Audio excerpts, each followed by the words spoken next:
Recently, Microsoft announced they are going to introduce ChatGPT into Microsoft Bing, which means you have the opportunity to ask real questions in Microsoft Bing and you will get real answers, just like the ChatGPT AI, that's artificial intelligence we all know. So at this moment, it has not been actually introduced, but you can actually sign up to be the first to get a glance of how the ChatGPT works in Microsoft Bing. So what you need to do is the following. When you go to bing.com, you're going to see introducing the new Bing. So we have the option to actually try it, or just click learn more. So by clicking learn more, you can see it says introducing the new Bing. Ask great questions, get complete answers, chat, and create. So what you can actually do here, if I scroll down, you can see it says ask anything. You can actually help plan my special anniversary trip.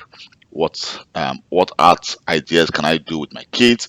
So here you can see we can actually ask great questions, and it's going to give you some very good suggestion.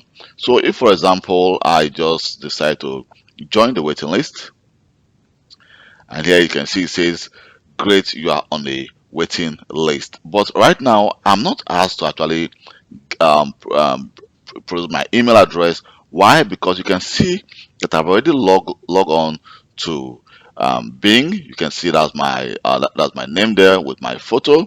So if I click on it, there you can see. So which means that since I just actually joined the waiting list, if not everyone is going to actually receive the preview of the new Bing, but I may actually, if I'm among the list who's going to receive the preview, then an email will be sent to me to actually try the new Bing. So this is actually the best way to do it. But if you've not actually signed into Bing, you'll be requested to provide your email address or sign in to Bing to be able to join their waiting list.